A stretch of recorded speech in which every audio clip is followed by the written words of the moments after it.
Today on Inquirer,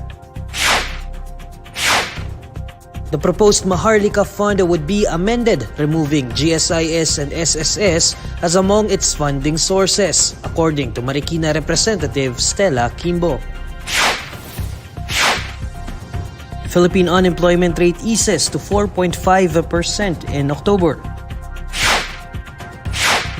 Dozens of Chinese vessels in West Philippine Sea moving much closer to Palawan, according to a top military official.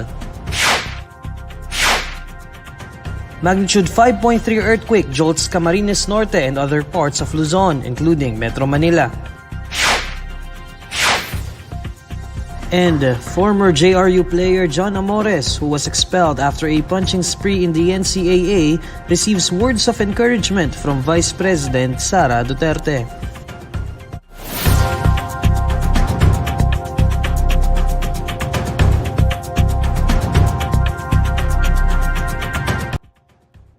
Good evening.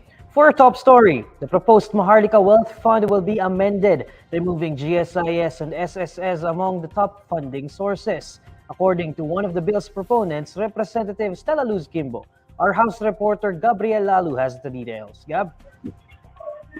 Yes, Neil. The proposed Maharlika Investment Fund would no longer source its budget from the government insurance system or the GSIS and the Social Security system, amid fears from the public about pensioners' benefits being lost to bad investments. During a sudden press briefing on Wednesday evening, Marikina 2nd District Representative Stella Quimbo confirmed that the House of Representatives Committee on Appropriations would convene on Friday. This is to amend the bill, removing the 125 billion originally slated under the bill that would come from GSIS and the 50 billion that would come from SSS. Quimbo is the senior vice chairperson of the Committee on Appropriations and is one of the authors of the bill. The MIF, a sovereign wealth fund, seeks to pool funds so that the government can make investments here and abroad. It attracted controversy after opposition lawmakers and critics pointed out that this means that the government would use the premiums or monthly contributions of workers in the government and in the private sector. They fear that once the investments don't provide high returns, the benefits of pensioners would be affected. This morning, the House leaders, led by Speaker Martin Romualdez, met with the economic managers to reassess the Maharlika Fund bill as drafted by the economic managers. Based on our assessment of the proposed changes put forward by the economic team, we are amending the bill to change the fund sources, removing GSIS and SSS as fund contributors and instead utilize profits of the Banco Central of Philippines. The discussions on the amendments shall be taken up by the Committee on Appropriations on Friday upon the instruction of Speaker Amores. Maganda na nagsagawa tayo ng series of consultations ukol sa panukala na validate ang mga agam-agam ng ating mga kababayan, lalo na ang masisipag ng mga gawang Pilipino na buwan-buwang naguhulog ng GSIS at SSS contributions. Gab, malaki itong balita na ito. No? Actually, this is a breaking news. The press conference there, I believe, just ended. So, Gab, malaki itong balitang ito because this was really one of the concerns ng mga kritiko ng bill na ito, that we are using the pensioners' money here. So, what led the lawmakers to decide to remove it from this bill? During the press briefing earlier, sabi ni Congressman Quimbo na the authors actually, Speaker Ferdinand Martin Romualdez and all the other authors including Herda, they decided to remove it amid concerns from the public kasi nga merong fears na kunyari matalo yung investment, hindi maganda yung returns, benefits ng mga pensioners na nakasalalay doon. So, upon consultation then with the economic managers, they had a meeting earlier, they decided na they would amend the original bill and they would do it in a meeting. There would be a hearing on Friday na sa Committee on Appropriations. Because after all, this Maharlika Wealth Fund is an investment. And like any other investment, it could result in a win or a loss. So in many ways, it really is a gamble. So what happens next, Gab? Ipaliwanagan natin in layman's term kung paano mangyayari itong sinasabi na amendment na ito. Nasaan ba ngayon sa usapan dyan sa Kongreso itong proposed bill na ito? Yeah. So currently, yung bill ay nasa Committee on Banks and Financial Intermediaries. As I said last time, hindi siya na-approve nung kailan ba yung hearing? Parang around Monday yata. Hindi siya na-approve. Nag-suspend yung deliberations to hear other concerns from other stakeholders. Ayun nga, sabi ko nga, nagangako si Manila 5th District Representative Erwin Tieng na papakinggan naman lahat ng side. And then, earlier din, during an ambush interview kanina si Majority Floor Leader Manuel Jose Dalipe, sinabi niya na baka within December, ma-approve yung bill on second reading. So, what happens is, once the committee approves the bill, it would be forwarded to the plenary for deliberations doon. So, dadaan yan, second reading, pagdedebatihan yung mga amendments, pagdedebatihan ng mga members ng Kongreso, and then, pagbobotohan to approve. Pag na-approve siya, it would take at least 3 session days bago isa lang ulit siya for third reading. Unless it is certified urgent by the President. So, as of now, nasa committee level pa siya. And then I think the Committee on Appropriations would convene on Friday to discuss the matter. Talagang mahaba-haba pa yung dadaanan nitong bill na ito dahil as you mentioned, it's still in the committee level. Bukod pa dyan, yung diskusyon na mangyayari sa Senado. Yeah. Hindi pa natin take into account yung ganitong yung proposal na wala pa, as far as I know, wala pang proposal sa Senate. Wala pang similar proposal. So, andito pa lang siya sa House. Once it is approved, pagbabanggain pa yan, yung dalawang provision, baka merong contradicting provisions, disagreeing provisions. So, matagal-tagal pa to. And mukhang papakinggan naman din talaga ng House yung mga sinasabi ng mga stakeholders. At kaya sabi ni Congressman Stella Quimbo na kaya rin daw talaga tinanggal yung provision, yung funding from SSS and GSIS kasi pinakinggan nila yung stakeholders and naintindihan naman nila yung takot ng mga tao. Gab, just a question. Let's talk some numbers here. Magkano yung supposedly kukuhanin sa GSIS at SSS? So I understand it's around the total amount of the sovereign fund would be around 175 million if I remember it correctly. Magkano doon yung manggagaling sa 275? So magkano doon yung manggagaling sa GSIS at SSS? So 275 billion, 125 would come from GSIS and then 50 million would come from SSS. That's 175 billion. On top of that, merong 50 billion sa Land Bank of the Philippines and then 25 billion sa Development Bank of the Philippines. Meron ding 25 billion sa General Appropriations Act or yung budget na yung annual budget ng bansa.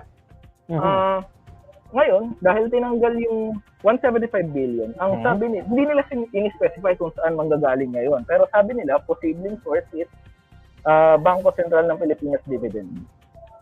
Okay, so talagang we'll wait for details kung magkano yung makukuha natin sa Bangko Sentral ng Pilipinas. Gab, last question na lang. I watched the press briefing, a little bit of it, na-mention si Congressman Quimbo na isa sa mga proponents nitong batas na ito na madadagdagan yung safeguards nitong batas na ito. So far, ano yung mga safeguards dito sa batas na ito? Actually, hindi yung magiging panibagong safeguards, hindi niya na-mention lahat eh. Ang talagang gist ng press briefing is yung tatanggalin ang GSIS at SSS. Okay. But I think more of this will be discussed on Friday sa Committee on Appropriations. We just hope that it would be a public briefing so para makapunta rin yung mga reporters and yung mga stakeholders. Pero definitely, what was discussed earlier, yung tatanggalin yung sa GSIS and sa SSS because of, yun nga, fears ng mga tao na baka pag natalo yung investment, makakabayad pa ba ng pension yung dalawang state-owned insurers na ito. Okay. Thanks, Gab. We'll follow more developments on this story. That's our House reporter, Gabriel Lalo. Anytime. The Philippine unemployment rate eased to 4.5% in October, according to the Philippine Statistics Authority. To tell us more, here's Gina Mangaluz reporting live. Gene? Neil, the unemployment rate in the country eased to 4.5% in October. That is the equivalent of 2.24 million Filipinos being unemployed as of October 2022. Compared to last year, where 3.5 million people were unemployed, This year saw 1.26 million people escape joblessness during a record high inflation rate. The October employment rate rose to 95.5%, the highest recorded since January 2020. This means that 47.11 million Filipinos are employed as of October, compared to the 43.82 million last year. Meanwhile, the underemployed persons or employed persons who want to have additional work was at 14.2% or 6.67 million. This is also lower than last year's 16.1%. That's it from me, Neil. Back to you. Jean, I just have one question for you. What concrete measures does this government have to address the issue of unemployment in the country? Because as much as we welcome that development, it's still an issue here in the Philippines. That's right, Neil. Well, last November, Economic Planning Secretary Arsenio Balisacan said that the downtrend of the unemployment rate can be traced to the reopening of the economy, adding that the government will leverage on this momentum by strengthening policy interventions and investing in innovation and technology systems. He said that this will help create higher quality employment for Filipino workers. Okay, thank you, Jean. That's Jean Mangaluza reporting live. Dozens of Chinese vessels believed to be manned by their maritime militias in the West Philippine Sea have been moving much closer to Palawan in recent months, according to a top military official. Western Command Chief Vice Admiral Alberto Carlos confirmed to the Inquirer the swarming presence of Chinese fishing vessels in Iricos Reef and Sabina Shoal since early this year. Carlos said that the vessels have remained in these waters despite diplomatic protests against their presence. He added that an average of 25 ships were monitored at Iricos Reef from September to December this year. At Sabina Shoal, 135 kilometers from Palawan, there was an average of 20 vessels during the same period. Chinese ships used to have occasional presence at the shoal and in smaller numbers. According to Carlos, Philippine Coast Guard ships have been challenging the Chinese militia vessels, but they get no response. These challenges have been the basis of diplomatic protests. The Department of Foreign Affairs said 172 diplomatic protests had been filed against China as of August 31 this year, and 338 during the Duterte administration. A 5.3 magnitude earthquake shook Camarines Norte this afternoon. In its quake bulletin, the Philippine Institute of Volcanology and Seismology said that the quake hit 19 kilometers northeast of Tinaga Island in Camarines Norte at 1:05 p.m. It had a depth of only 1 kilometer. The quake was also felt in some parts of Metro Manila. Intensity 2 was registered in Quezon City. In a separate interview, Department of Science and Technology Secretary Renato Solidum, who served as PHIVOLC's chief, said Intensity 5 was felt in Mercedes Jose Panganiban in Camarines Norte. Solidum added Intensity 3 was also recorded in Manila and in Pasay City. According to Solidum, he does not think there will be damage or intensities 5 or lower. Former Jose Rizal University player John Amores revealed that he received the words of encouragement from Vice President Sara Duterte through a letter.